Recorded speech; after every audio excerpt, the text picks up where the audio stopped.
दोस्तों, जाने अनजाने में हम कुछ ऐसी गलतियां कर देते हैं जिसका पछतावा हमें बाद में होता है। हमें जब अपनी गलती का एहसास होता है तब बहुत देर हो जाती है। तब तक हम बर्बाद हो चुके होते हैं। तो आखिर वो जीवन में कौन कौन सी गलतियां हैं जिसके बारे में हमें पता नहीं है, जो हमें बर्बाद कर रही है।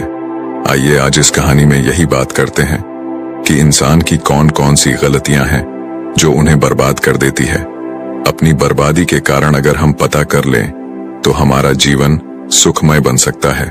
बहुत समय पहले की बात है, एक नगर में एक धनी सेठ रहा करता था। उस सेठ के पास सभी तरह की सुख सुविधाएं थीं, लेकिन उसकी कोई संतान नहीं थी। संतान के दुख में वह हमेशा चिंतित रहता था। फिर एक दिन उसे पता चलता है कि उसकी पत्नी गर्भवती है। वह बहुत प्रसन्न हो जाता है। फिर उसने अपनी पत्नी का खूब ख्याल रखा।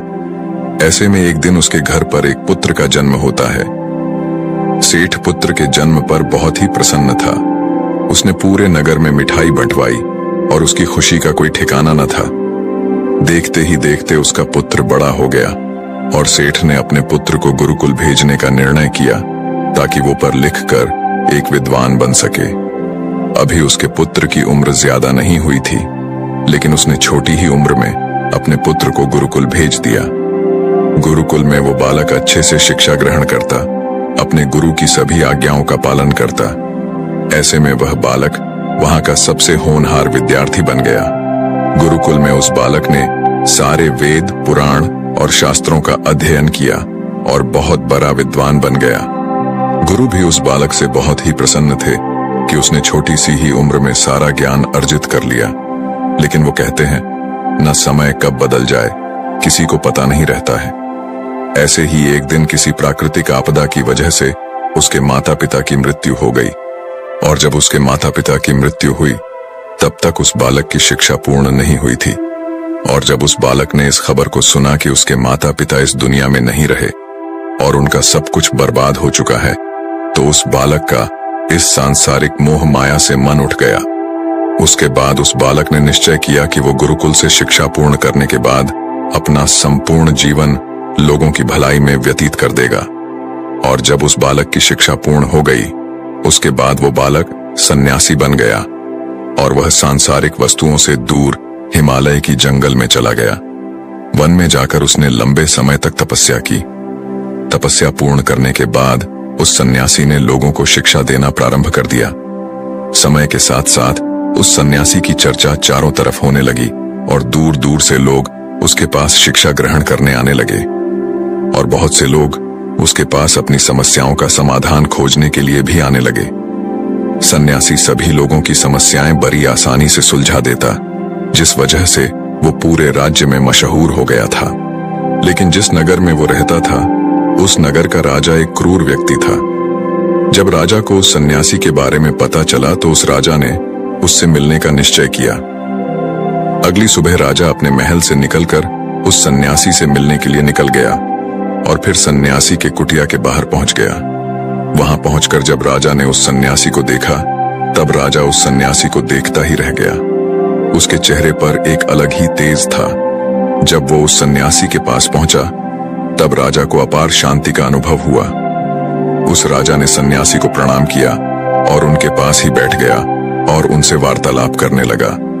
वो राजा पहली ही मुलाकात में उस सन्यासी के व्यक्तित्व से इतना प्रभावित हुआ कि उसने उसी समय से अच्छाई की राह पर चलने की ठान ली और मन ही मन सोचने लगा कि इतनी छोटी सी मुलाकात में यह सन्यासी मुझे इतना बदल सकता है, तो अगर यह हमेशा मेरे साथ ही रहने लगे तो मेरी तो जिंदगी ही बदल जाएगी। और यही सोचकर राजा सन्यासी से महल चलने का आग्रह करने लगा। राजा का आग्रह सुनकर सन्यासी मना नहीं कर पाया और वह राजमहल चलने को तैयार हो गए। फिर राजा सन्यासी को लेकर राजमहल की ओर चल दिया। राजमहल पहुंचने पर राजा ने सन्यासी का खूब आदर सत्कार किया और उसके बाद राजा ने सन्यासी को एक सही कमरे में भोजन करवाया। भोजन के बाद सन्यासी ने राजा को धन्यवाद कहा और राजा से जाने की अनुमति मांगी। यह सुनकर राजा ने कहा कि आप हमारे बगीचे में जब तक चाहे रह सकते हैं। आपको यहाँ पर किसी भी प्रकार की असुविधा नहीं होगी और आप यहाँ रहेंगे तो हमारे प्रजा को भी अच्छा लगेगा और हमें भी अच्छा लगेगा। यह सुनकर सन्यासी ने राजा का प्रस्ताव स्वीकार कर लिया।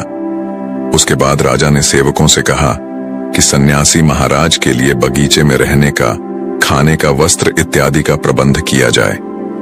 राजा की आज्ञा के अनुसार सेवकों ने एक सुंदर कुटिया का निर्माण कर दिया। उसके बाद वह सन्यासी उसी कुटिया में रहने लगे। सन्यासी को उस कुटिया में रहते रहते कई साल बीत गए और इस दौरान राजा ने उनकी खूब सेवा की। एक बार एक आवश्यक काम की वजह से राजा और रानी को किसी दूसरे राज्य में जाना पड़ा, इसलिए उन्होंने एक सेवादार को सन्यासी की सेवा में नियुक्त कर दिया। पर वो सेवादार राजा के जाने के बाद बीमार पड़ गया और अपने घर चला गया और कभी लौटकर वापस नहीं आया। ऐसे में राजा जब वापस आया तो सन्यासी क्रोध के मारे उस राजा को बहुत कुछ सुनाया और राजा से कहा कि हे राजन, जो जिम्मेदारी तुम पूरा नहीं कर सकते तो उसे उठाते ही क्यों हो।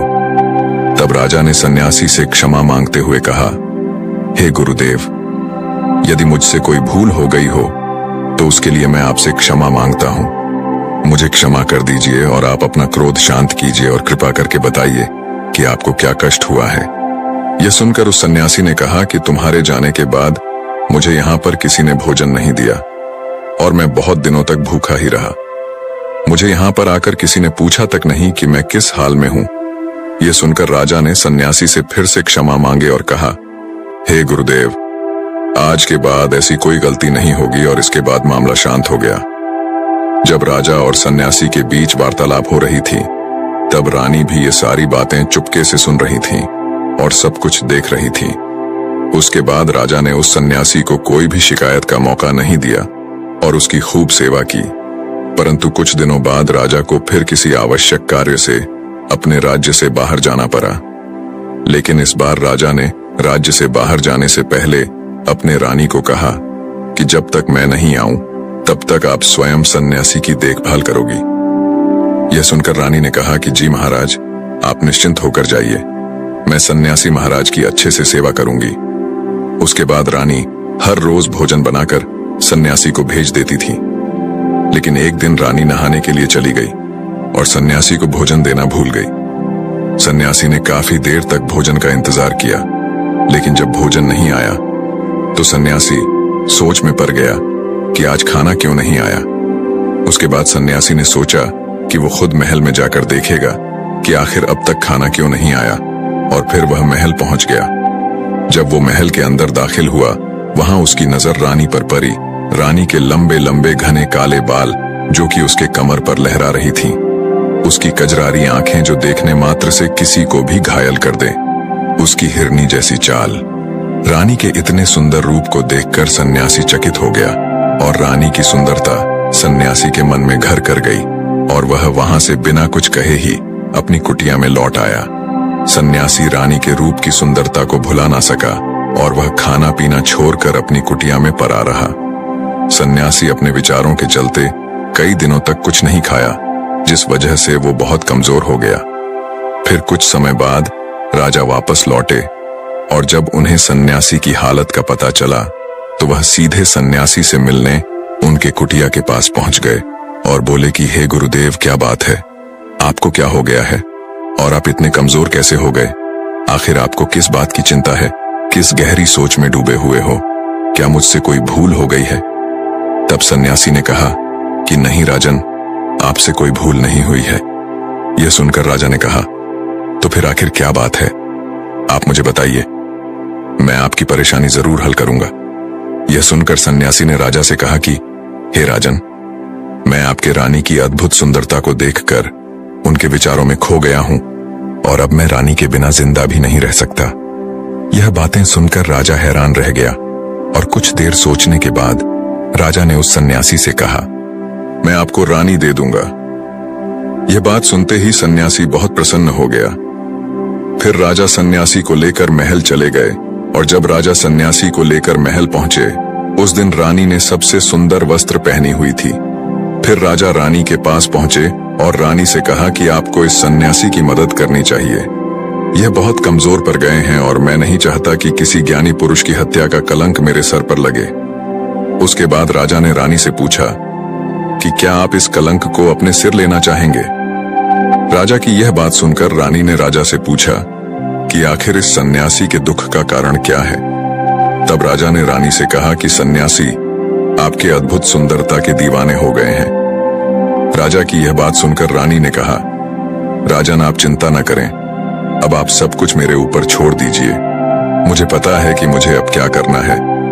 उससे आपके ऊपर न तो सन्यासी के हत्या का पाप लगेगा और न ही उससे मेरी पवित्रता का नाश होगा। रानी की यह बात सुनकर राजा ने रानी को सन्यासी को सौंप दिया। उसके बाद सन्यासी रानी को लेकर कुटिया में पहुंचे। कुटिया के अंदर दाखिल होकर रानी ने सन्यासी से कहा कि हमें रहने के लिए घर चाहिए, हम इस झोपड़ी में नहीं रह सकते। ये सुनकर सन्यासी राजा के पास गया और राजा से जाकर बोला कि हे राजन, हमें रहने के लिए एक घर चाहिए। सन्यासी की बात सुनकर राजा ने उनके लिए घर का प्रबंध कर दिया। फिर सन्यासी रानी को लेकर घर पहुंचा।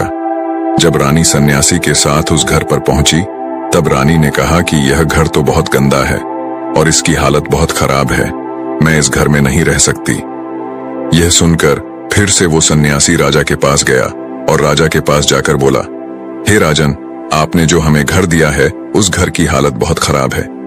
सन्यासी की बात सुनकर राजा ने घर की हालत ठीक करवा दी। उसके बाद फिर रानी घर के अंदर गई और नहा धोकर बिस्तर पर आ गई। फिर सन्यासी भी बिस्तर पर आ गया। फिर उसके बाद रानी ने सन्यासी से कहा कि आपको पता है आप कौन हैं और अब आप क्या बन गए हैं। आप एक महान सन्यासी थे जिसके लिए राजा स्वयं सारी सुविधाएं उपलब्ध कराते थे। ऐसा सन्यासी जिसके पास लोग दूर दूर से ज्ञान ग्रहण करने के लिए आते थे, जो लोगों को सत्य की राह दिखाया करते थे, जो लोगों की समस्याओं का समाधान करते थे, जिनको सभी लोग सर्वश्रेष्ठ गुरु मानने लगे थे, जिनकी लोग भगवान के रूप में भी पूजा किया करते थे। और आज आप अपने वासना के कारण मेरे गुलाम बन गए हैं। रानी की ये सारी बातें सुनकर उस सन्यासी को बड़ा झटका लगा और उसे महसूस हुआ कि वो तो एक सन्यासी है और वो ये सब क्या कर रहा है। वो तो इन सारी सुख सुविधाओं को छोड़कर शांति की तलाश में वन में चला गया था। जब सन्यासी को सुध-बुध आई तो वो जोर जोर से रोने लगा और चिल्लाने लगा और रानी से कहने लगा, मुझे क्षमा कीजिए महारानी, मैं ये क्या करने जा रहा था। मैं अभी इसी वक्त आपको राजा के पास सौंप कर आता हूँ। सन्यासी की ये बात सुनकर रानी ने सन्यासी से प्रश्न किया कि हे गुरुदेव, मेरे मन में भी एक प्रश्न उठ रहा है, कृपया मेरे प्रश्न का उत्तर दीजिए। रानी की यह बात सुनकर सन्यासी ने कहा, पूछो, तुम्हारा क्या प्रश्न है। फिर रानी ने कहा, जब आपको उस दिन भोजन नहीं मिला तो आप बहुत क्रोधित हो गए थे। तब मैंने आपका ये रूप पहली बार देखा था और तभी से मैं आपके व्यवहार में परिवर्तन महसूस कर रही हूं। ऐसा क्यों हुआ गुरुदेव? आखिर आपको इतना क्रोध क्यों आया? आपने तो शांति की प्राप्ति कर ली थी। रानी की बातें सुनकर सन्यासी ने कहा कि जब मैं वन में था तो मुझे समय पर भोजन नहीं मिलता था, लेकिन जब मैं महल में आया तो महल में आने के बाद मुझे सारी सुख सुविधाएं प्राप्त हुई और फिर मैं इन सभी सुख सुविधाओं के आदी हो गया और मुझे इसके प्रति लगाव उत्पन्न हो गया और फिर मुझे इसको पाने का लालच उत्पन्न हो गया और जब मुझे यह नहीं मिला तो मेरे अंदर क्रोध उत्पन्न हो गया। फिर सन्यासी ने कहा, महारानी, अगर इच्छा पूरी ना हो तो क्रोध उत्पन्न होता है और अगर इच्छा पूरी हो जाए तो लालच बढ़ जाता है। सन्यासी ने आगे कहा, यह इच्छा की पूर्ति ही मुझे वासना के द्वार पर ले आई है और मैं आपके प्रति आकर्षित हो गया। इसके बाद वो सन्यासी रानी को लेकर राजा के पास पहुंचा और बोला, हे राजन, मुझे क्षमा कर दीजिए, मुझे अपनी गलती का एहसास हो गया है। ये लो आपकी रानी, मुझे यह सब नहीं चाहिए। मैं अपनी इच्छा में वशीभूत होकर यह गलत कार्य करने जा रहा था और अपने जीवन को बर्बाद कर रहा था, लेकिन अब मुझे सब कुछ समझ आ गया है। उसके बाद उस सन्यासी ने कहा कि हे राजन, मनुष्य की बर्बादी का कारण उसकी 4 आदतें बनती है और दुनिया के हर एक व्यक्ति के अंदर ये 4 अवगुण होते हैं, लेकिन जो व्यक्ति इन पर नियंत्रण पा लेता है वह दुख और परेशानियों से बच जाता है और वहीं जो व्यक्ति इन 4 दोषों पर नियंत्रण नहीं कर पाता है वो बर्बाद होने के कगार पर पहुंच जाता है। यह सुनकर राजा ने कहा, हे गुरुदेव, आप मुझे वह 4 आदतें बताइए जिससे मनुष्य की बर्बादी हो जाती है। फिर सन्यासी ने राजा को मनुष्यों को बर्बाद कर देने वाली 4 आदतों के बारे में बताया कि हे राजन, मनुष्यों को बर्बाद करने वाली पहली आदत है उसकी इच्छा, क्योंकि इच्छा ही दुनिया के हर एक व्यक्ति के अंदर पहला अवगुण होता है। और जो व्यक्ति अपनी इच्छाओं को नियंत्रण में नहीं रख पाता है वह जीवन में किसी भी जगह सफल नहीं हो पाता है, क्योंकि जैसे ही उसकी एक इच्छा पूरी होती है वह दूसरे की ओर बढ़ाने लगता है, और दूसरी पूरी होती है तो तीसरी इच्छा उसके मन में जागृत हो जाती है, और फिर ऐसा करते करते इच्छाओं पर नियंत्रण न होने के कारण इंसान के मन में संतोष का भाव नहीं आ पाता है और इसी जाल में उलझा रहता है, दुखी रहता है। इसीलिए राजन, जब हम अपनी इच्छाओं पर नियंत्रण पा लेते हैं तो हम हमारे मन पर भी नियंत्रण कर लेते हैं, और जब हमारा मन हमारे वश में होता है तो हमें सुख ही सुख की प्राप्ति होती है। फिर जो हम चाहते हैं वही हमारे साथ होता है। फिर सन्यासी कहता है कि हे राजन, मनुष्य को बर्बाद करने वाली दूसरी आदत है वासना। वासना का जन्म हमारे मन में उठने वाली इच्छाओं से होता है। जिस प्रकार इच्छाओं का कोई अंत नहीं होता, उसी तरह मनुष्य वासना के जाल में फंसता ही चला जाता है। वासना में वशीभूत होकर इंसान को कुछ भी नहीं नजर आता है। आज तक जितनी भी लड़ाइयां हुई हैं, उसका सबसे बड़ा कारण स्त्री को पाने की इच्छा के कारण ही हुई है। स्त्री के प्रेम में वशीभूत होकर आज से पहले कई राजा महाराजाओं ने युद्ध किया है। रावण एक बड़ा बुद्धिमान व्यक्ति था, लेकिन वह माता सीता के सुंदरता से वशीभूत होकर अपने आप को बर्बाद कर लिया। उसकी मृत्यु का कारण एक स्त्री ही बनी थी।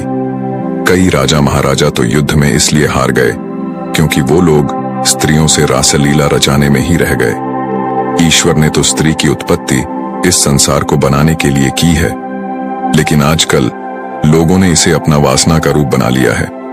स्त्री को अपने मनोरंजन का सामान सोचने लगे हैं, और जब उन्हें अपना ये मनोरंजन नहीं मिलता तो वो पागल हो जाते हैं और न जाने क्या क्या कर बैठते हैं। इसलिए हे राजन, जितना हो सके उतना वासना से दूर रहना चाहिए। फिर सन्यासी कहते हैं कि हे राजन, मनुष्य को बर्बाद करने वाली तीसरी आदत है क्रोध, क्योंकि जब मनुष्य की वासना की पूर्ति नहीं होती है तो उसके अंदर क्रोध उत्पन्न हो जाता है, और जब व्यक्ति को क्रोध आता है तो उस पर उसका नियंत्रण नहीं होता है, और फिर वह क्रोध में आकर कई गलत निर्णय ले लेता है। क्रोध में व्यक्ति दूसरों को भला बुरा कह देता है, गालियां भी निकाल देता है, और जब उनका क्रोध शांत होता है तो उन्हें अपनी गलतियों का एहसास होता है, लेकिन तब तक तो सब कुछ बर्बाद हो चुका होता है। क्रोध के कारण मनुष्य के कई बने बनाए काम बिगड़ जाते हैं। जब मनुष्य के अंदर क्रोध उत्पन्न होता है तो वह अंदर से बहुत कमजोर हो जाता है, और एक कमजोर मनुष्य जीवन में कुछ नहीं कर सकता है, उसे कभी भी सफलता नहीं मिलती है। फिर सन्यासी कहता है, हे राजन, मनुष्य को बर्बाद करने वाली चौथी आदत है लालच। हे राजन, लालच का फल सदैव ही बुरा होता है। लालच में पड़कर हम बहुत लोगों का बुरा कर देते हैं। हर मनुष्य के जीवन में ऐसे अवसर अवश्य आते हैं जब वो लालच कर बैठता है, और अधिक पाने की लालसा में वो कुछ ऐसा कर जाता है जिससे जो उसके पास था वो भी वह खो देता है, क्योंकि जैसे ही व्यक्ति की एक इच्छा पूरी होती है उसका लालच भी बढ़ जाता है और उसके मन में और कई सारे आकांक्षाएं जन्म लेने लगती हैं। जो व्यक्ति अपने जीवन में लालच करता है वो कामयाबी से भी धीरे धीरे दूर हो जाता है, अगर हम समय रहते ही अपने लालच को त्याग दें और उसके फेरे में न पड़े तो हम एक सफल व्यक्ति अवश्य बन सकते हैं। फिर अंत में सन्यासी कहता है कि हे राजन, अगर मनुष्य इन 4 आदतों को छोड़ देता है तो उसे जीवन में सफल होने से कोई नहीं रोक सकता है। मैं तो एक सन्यासी होकर इन आदतों में पड़ गया और खुद को बर्बाद करने लगा, तो सोचिए एक साधारण मनुष्य के साथ क्या हो सकता है। इसलिए हे राजन, इन 4 आदतों से मनुष्य को हमेशा दूर रहना चाहिए। तो दोस्तों, उम्मीद है इस वीडियो से आपको काफी कुछ सीखने को मिला होगा, और अगर कुछ सीखने को मिला हो तो हमारे इस वीडियो को लाइक, शेयर, चैनल को सब्सक्राइब जरूर कर लीजिएगा, और साथ ही कमेंट में नमो बुद्धाय जरूर लिखिएगा। धन्यवाद।